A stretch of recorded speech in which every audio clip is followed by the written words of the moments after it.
talk now. This MMA, what we talking about? Yeah, you tuned into the pod now. Gonna be hard for you to stop now. Yeah, we caged in. Yeah, we caged in. Yeah, we caged in. Welcome back to another episode of Caged In. I'm your host, Chris DiCarlo. Got a very special guest on the line with me today. It's Super Glue, Alan Martinez. How are we doing today, my man? Doing great, Chris. I appreciate you having me on the show, man. Look Hey. forward to this whole interview and really blessed to be a part of it. Hey, man, I appreciate that. Thank you very much. And, you just came off a big win last weekend. So, I know I had to get you on the show, and we're going to talk about it a little bit. All right, man, let's get right into it. Before, this is your first time on the show, so I do want to get into your background a little bit. Can you just tell us, where you were born and raised and what was growing up like for you? So I was born in Corona, raised in Norco, which is like five minutes from Corona. So it's like right there. And for those that don't know, Norco is just North Corona, but they just kept it short, Norco. But yeah, I got into jiu-jitsu when I was 6 years old. I didn't want to do it. Honestly, I hated it. My uncle and my aunt are talking to my grandparents, and they're like, and my mom, they told them like, oh, he has to do it. He has to train. And it was me and my brother. We had to get into it. We didn't want to get bullied as growing up. So there, Right. mom saw that. So he was like, all right, we're not going to have these guys get bullied. They got to do some type of activity, mainly a self-defense. And since he was the instructor and everything, he was really hard on us and tough on us to give us that tough love. So I started training jiu-jitsu when I was 6. I didn't like it. A lot of my stories I tell is the same story where I kept getting beat up in jiu-jitsu. And there's this girl, I'll never forget her name, Amy Dawson. She kept beating me up, arm barring me left and right. And I tried quitting, and I kind of got away with it, but I still had to go and watch classes. Right. So it was like I still couldn't quit. And then my aunt was like, I'm not gonna have you quit, Alan. So she showed me how to get out of it and how to reapply the armbar back when I got out of it. And then I ended up like getting all antsy and ready to fight Amy again. And Yeah. I ended up beating her up, and I was like, nice. And then she ended up quitting, and I stayed with it, and the rest was history. That's awesome, man. That's awesome. Growing up, were you an athlete? Did you play any other sports, or was it just kind of jiu-jitsu from the jump, and that was kind of, your only avenue? So I did like T-ball when I was a kid. I tried doing that, and then just like I was an all around. Like in PE, I was all around. I played the basketball, baseball, soccer, all when it came to like recess stuff, like kickball with my friends, and Yeah.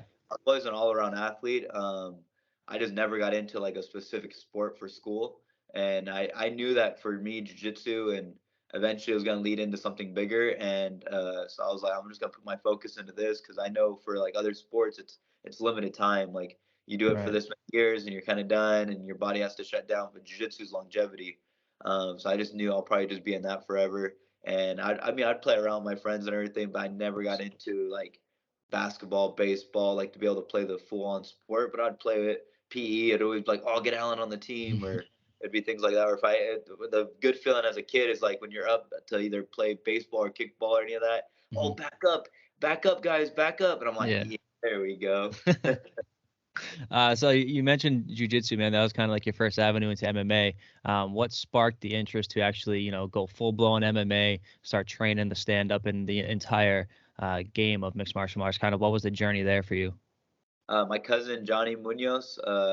Honestly, watching him make his amateur MMA debut in September, I believe it was 2014, if I'm not mistaken. And when he got into it, it was like I could do that too. I mean, I trained with them.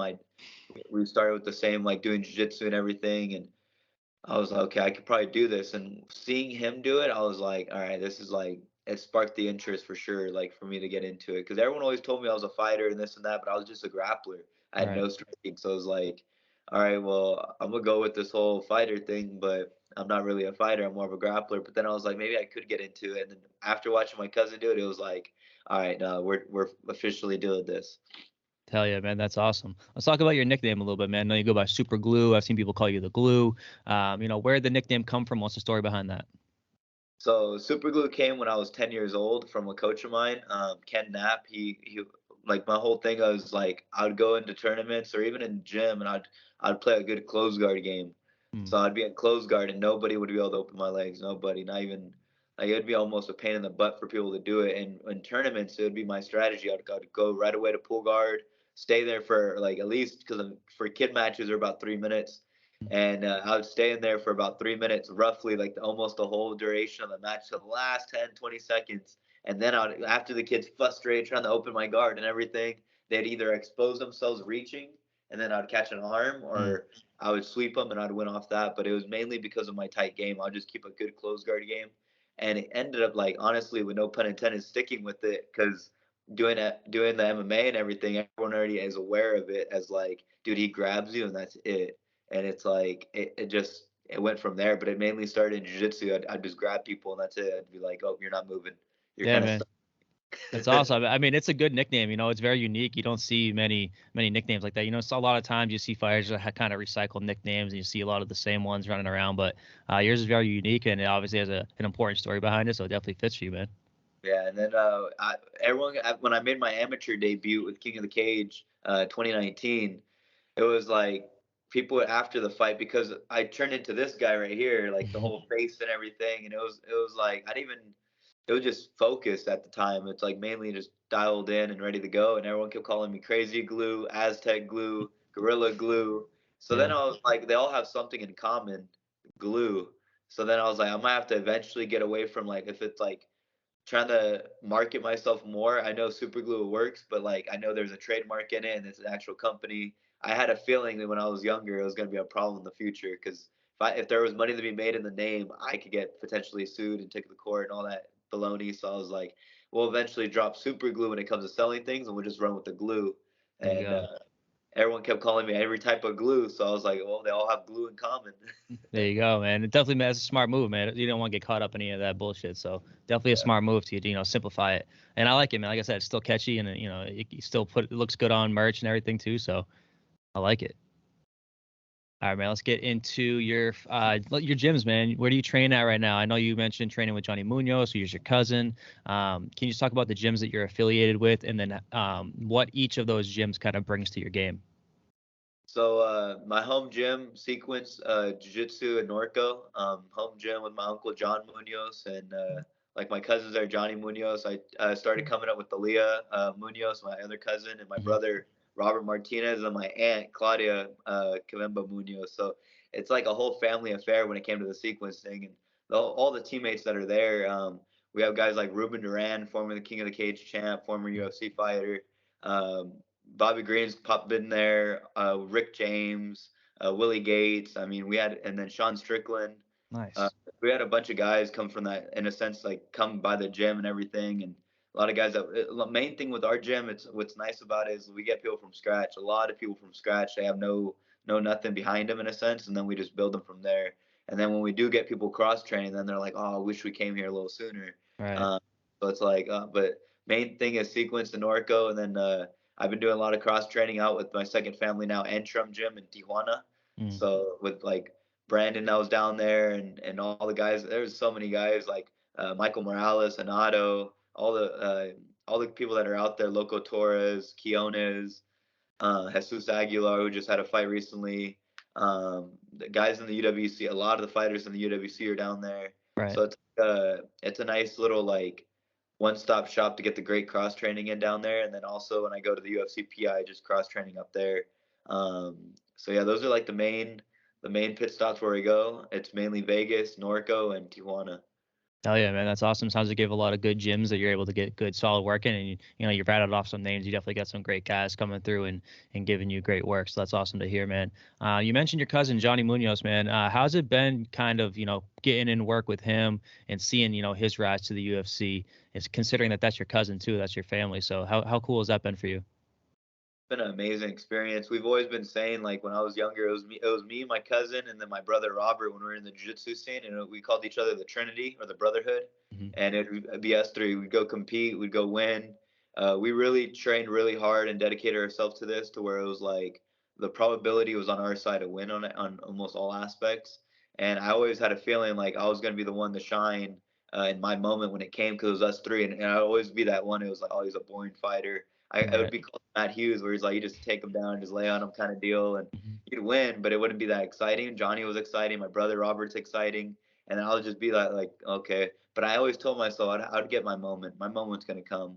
and they'd give me the nickname, the Chosen One. They're like, Alan, don't worry, you're the Chosen One. You're gonna learn before us. You're gonna learn as we go. You'll be ahead of the game here. So then when Johnny got the call for the UFC, it was like, whoa, dude, like we're doing this. And it was literally a 1 day notice for his first fight. When it was a call, it was like we got the call probably like at 7 o'clock on a Thursday. He weighed in Friday the next day, and then Saturday fought. So it was like within a rush. But now that he's been involved with the UFC and got his second contract with it and seen that, it's like I just got to follow what you did, like make it my own way. But like if the it's like saying we didn't have to build the freeway. The freeway is already built. It's Right. just take that way, don't get lost. Take the 15 north if you're in SoCal, and you'll find Vegas. You can't miss it, big billboards. So it's like that idea. So it's like I'm just gonna take it this way, but while I'm on the way, I'm just gonna be enjoying it, like enjoying the whole process. Because for me, it's more of the journey than it Mhm. is the destination. And like seeing Johnny do it and go through his hurdles is like, okay, how can we prevent that for myself? And I just try to learn. I'm always looking to learn. My cup's always half empty, man. I don't have, and if it's full, I dump that right out, and then we get right back to work. There you go, man. That's awesome. It's a good mentality to have, man. I like that you're able to, see the big moments and enjoy, like you said, enjoy the journey and not just focus on your destination. I think that's very important.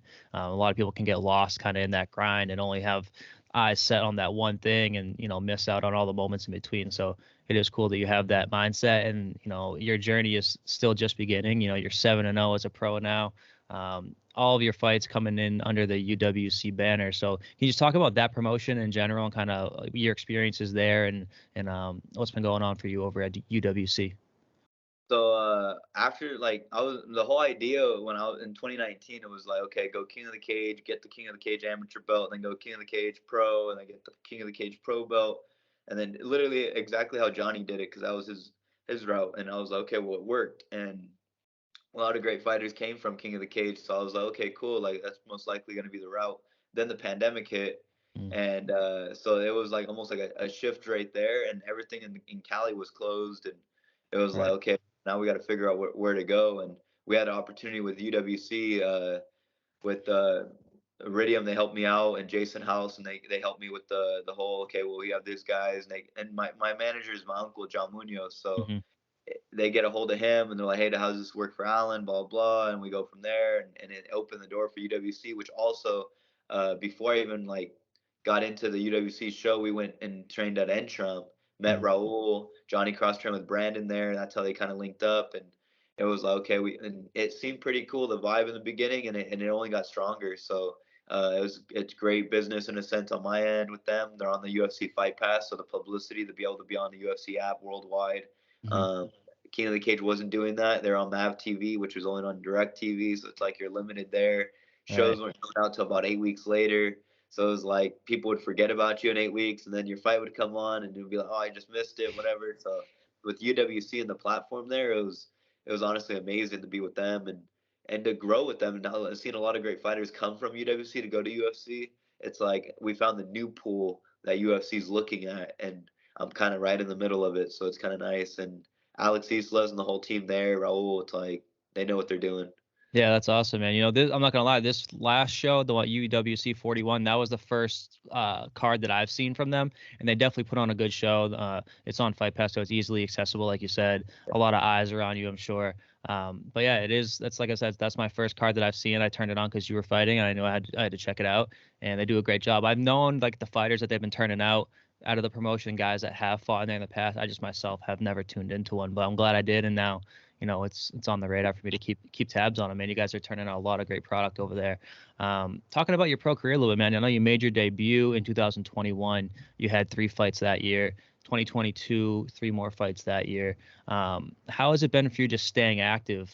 Getting that good work in, consistent work in, multiple fights every year. How's that been for you, and how has it helped you grow? Well, in the beginning, it was like that was the plan to be able to fight. Like when I did my amateur career, it started in March 2019, and I did 4 fights within a year, not the full year itself, but like from March to Right. February 2020 before the pandemic, I hit 4 fights in. So it was like I'm always active. My uncle always pushes for it. Like we're gonna keep you active, Alan. We're not gonna miss a beat. We got the ball. Let's get the ball rolling. Hmm. And I'm healthy, so that's the main thing. And like I get in and out of my fights pretty quick, and I don't take much damage at all. So that's another blessing there. And Right. just being a smart fighter, so like being able to get in, not get hurt, not get injured, and get out, and then get right back in. The only thing is I give myself little gaps for weight cuts because and they're not hard, but they're still weight cuts. Of course. And they're about 8-week camps, so I usually will take, like, right now I'm on like a vacation in a sense, but I'm still gonna go train a little later today. There's a gym out here, There you go. so it's like being being active is good because for me it's like I don't want to be that guy that's fighting once every 6 months, once every year. They get out of the gym, they get out of shape, they have to get back in shape. The weight cut is terrible for them. So it's like if I could just stay maintaining everything, it would just be a smoother transition when I have fights. So like I have my sights set for 4 fights this year, so we accomplished the one. I got 3 more to do, and then 2024 is game time for UFC. Yes, sir, man. You're definitely on track to get yourself there. 7-0, man. A lot. I think all but one of your pro fights have come by finish at this point. So how is it? I want to talk about that one that went to the decision, man. How was it going to the decision, getting all 15 minutes of work in? How'd you feel getting that amount of cage time in that one? I mean, it felt great, honestly. It was mainly for like a mental thing because you could tell yourself, oh, I could do 15 minutes. Oh, I trained so hard. But when you're in there and your body starts fatiguing and Mm. your body just starts telling you like, hey, I don't know if we've been here before. And it's like for grappling matches, because I've competed jiu-jitsu, multiple world champion in there, and those tough matches are not, you're not doing like 15 minutes in a sense. You're doing like for me at the time when I was doing like even at blue, purple, brown, it was like 5, and then it increased 6 minutes, 7 minutes, or an 8-minute match. Hmm. But it's not a 15-minute, especially with punches, strikes, all that going on, and takedowns, and the whole nine. So it's like it was a good confidence booster for sure. I really wanted to finish the fight early. It was the game plan to get in there and get out, and that's always my game plan. My uncle always tells me, be ready for. I don't care if the fight's 1 second or 30 seconds, but be ready for 15 hard minutes. Right. So like it could be 30 seconds, but be ready for 15 minutes. So he's like, it's better if it's early, but be ready for the hard fight. So even this one, I was like, after the first round, I was like, oh, okay, cool. Like I heard 20 seconds left, but normally in my mind would go, okay, I need to finish, finish, finish, finish, finish.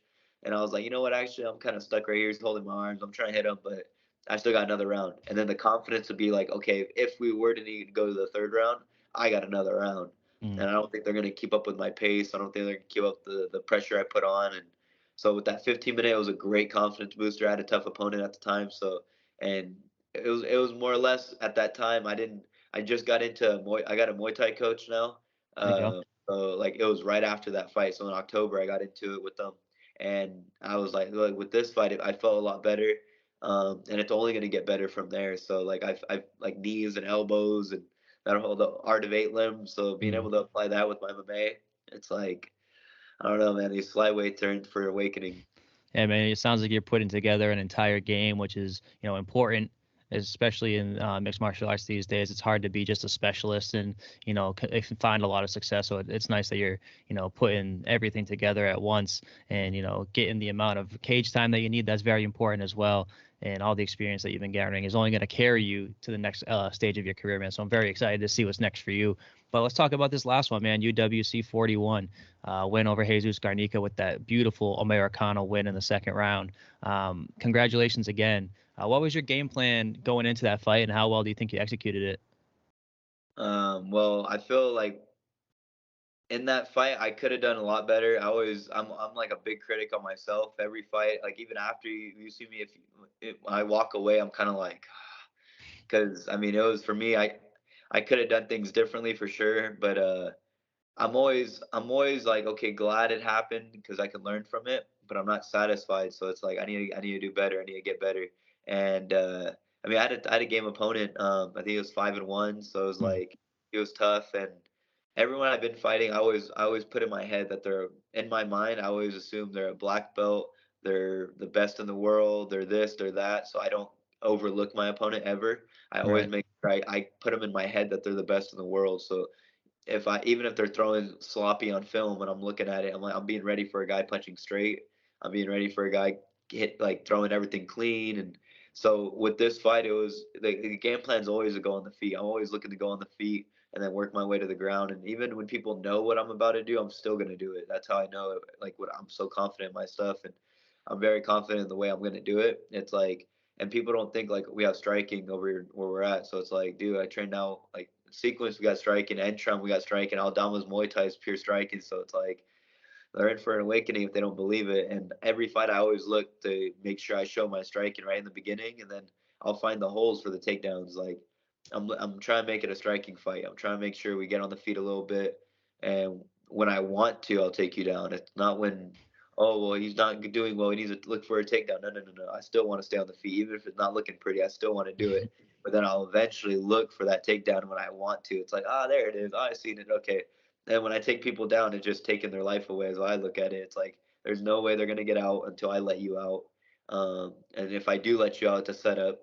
So it's like, and if you don't want it, a lot of people don't want to play in my guard anyway. So it's like they Right. want to, like in that fight, he backed out twice in my guard. When I kicked him in the first round, I hit him with a good body kick, and then he caught it, and I was like, all right, cool. I'm just gonna go to my back here. So why am I gonna stay standing so he can strike me? Right. I'm just gonna go to my guard. And then he was like, nah, I'm all right, stand up. And then when I threw a kick and then he hit me when I was off balance, I was like, oh shoot, okay, we'll get in my guard. He jumped in my guard, started working an arm bar, and then he probably felt like we're not progressing here, so he backed up, and that was the beginning of the end for him. Once he let me back up, I was like, okay, dude, this didn't look good on the highlight for me, so I need to make sure I need a highlight here. So when I took Exactly. him down, I started just raining elbows. I heard my coach Pedro from the back. He was yelling. He was like, elbows, Allen, elbows. I was like, oh yeah, you're right. I got elbows. Can use those. Yeah, use them all. And then he was just holding on, so just breaking away and then dropping another elbow and strikes. And I just knew it was going to come to an end, and he wasn't going to stop fighting. So I was like, dude, I'm just going to keep pummeling this dude. But then I saw his arm hang out. Yeah. And for me, it's second nature if I see a submission. And Exactly. I just took that thing home. And I always remember my uncle telling me, don't stop till the ref pulls you off. So he kind of tapped a little early. I felt it, but I'm not going to bank on him doing a little tap down here. And Yeah. then I didn't tap, and there's not a good camera angle of it or whatever. So I just go for broke. So it's like I'm breaking it unless that ref pulls me off. I hear you, man. Let's talk about that second round a little bit. I know you did get hit with a pretty big shot there. It did put you down a little bit. Did that shot hurt you at all? Was it more of a balance thing? Kind of what happened there?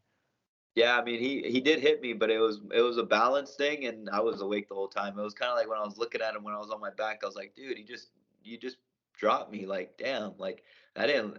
So in my head, I was like, I need to figure this one out because I'm not gonna. I knew I'm still gonna win in my head. Like even with the adversity, I'm really big on that. I find adversity, I look for it, and I get excited about it. Like I need adversity. If there's no adversity, something's wrong.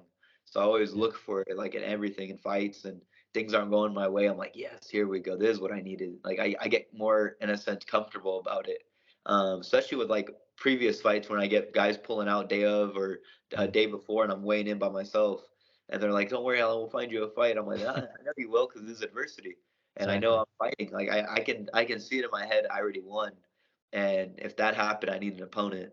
So it's like, especially with this opponent, it was game. He took the fight, and anyone that takes the fight, I just in their mind they're winning. So then I was like, okay, cool. Now we have a challenge here because I'm like 100% sure I'm winning too. So it's like we're gonna find out, and then in the fight is where people start disbelieving themselves, Mm. and that's where I gain more confidence because I can see their disbelief in their eyes.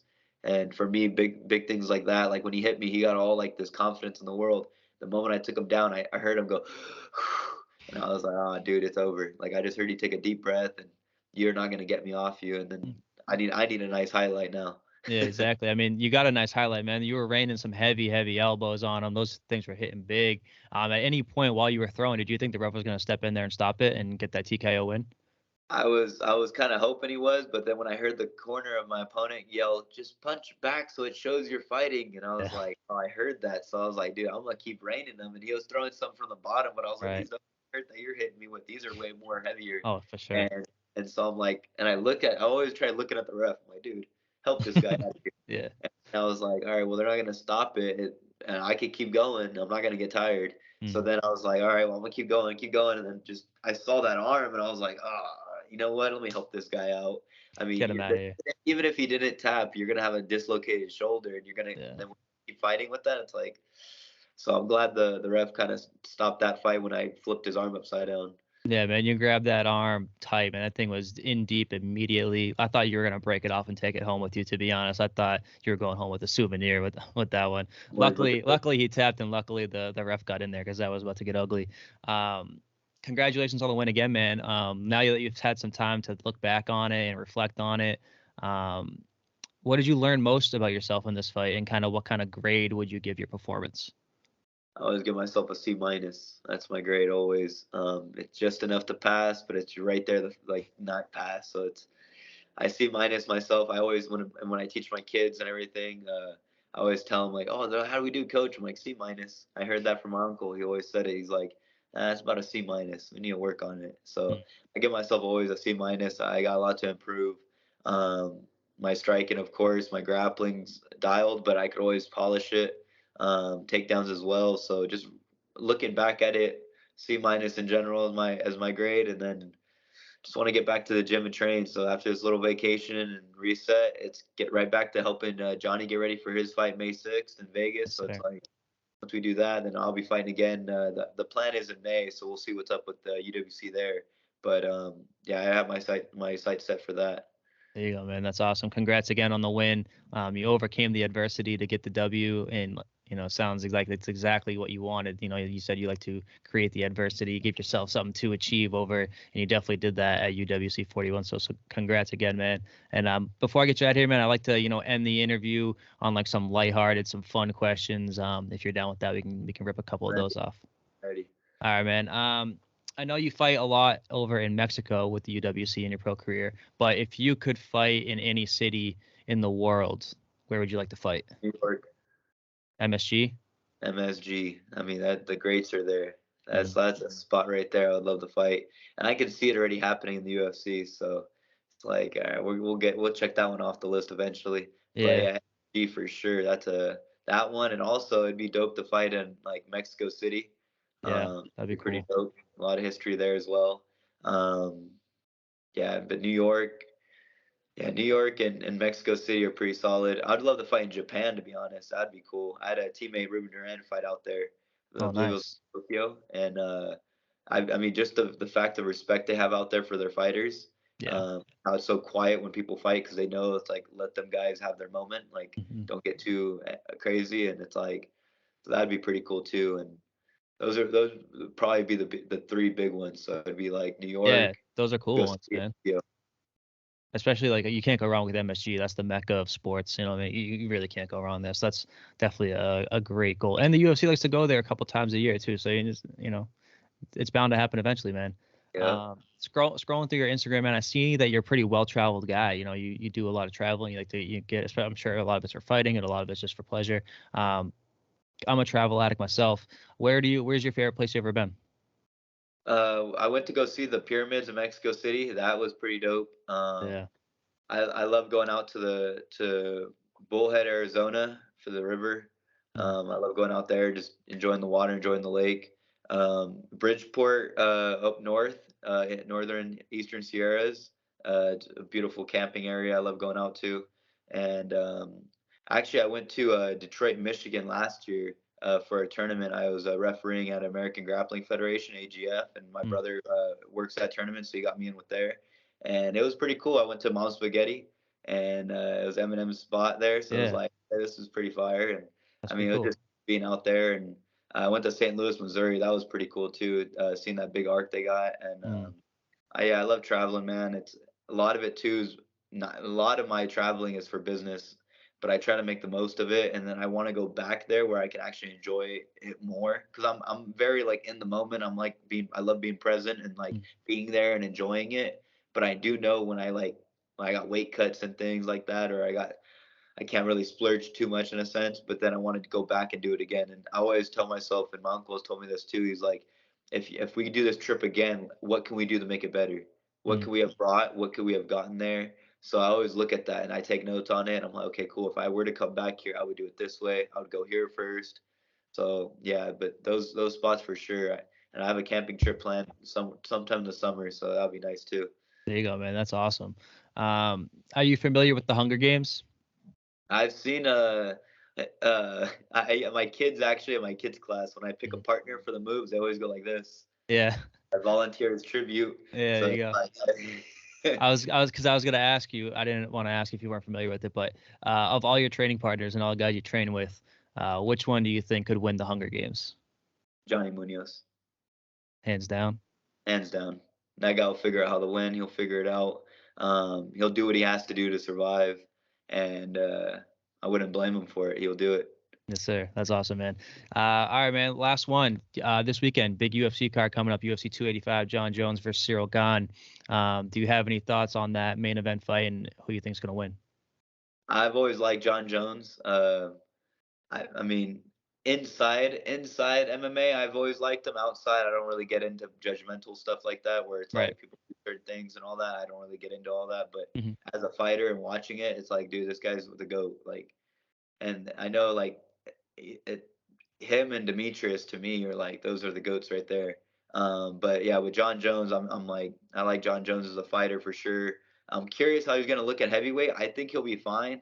I missed in a sense the old Jon Jones, like it's always with fighters like the hunger they have in the beginning. Mm. Like when he was throwing nasty elbows, spinning this and throwing that when he was coming up the ranks in the light heavyweight division.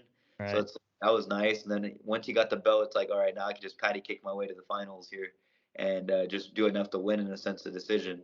And even though it's kind of exciting still, but I think for heavyweight, it only takes, especially in MMA in general, it takes one, but heavyweight, it's really just one. So it's going to be nice to watch. And I know Ciryl Gane's a game opponent.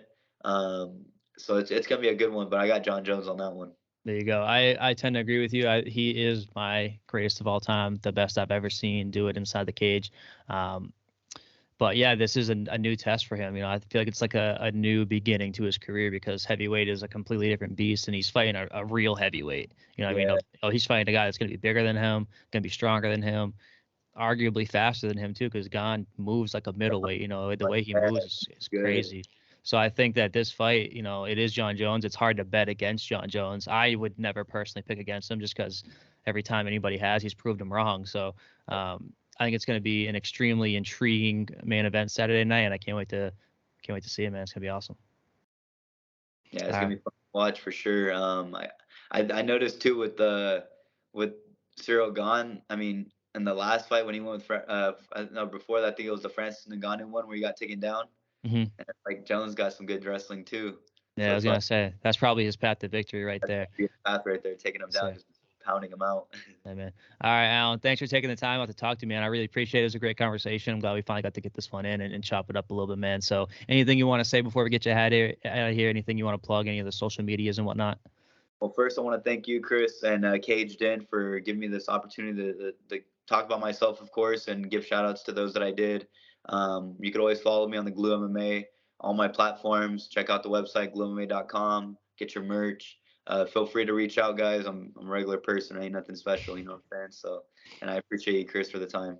Hey, man, I appreciate you too, brother. Thank you. Hopefully we'll be talking again soon. Next time you got fight news, you know, we'll do a little fight preview and talk about your upcoming matchup and whatnot. So we'll definitely get it in. Definitely love to have you back on the show. It's a great conversation, and enjoy the rest of your trip out there in Mexico, man. Have fun. Appreciate it, man. I look forward to it. Thanks, sir. Chris. Yes, sir. Got down for the count and he can't even talk now. This MMA, what we talking about?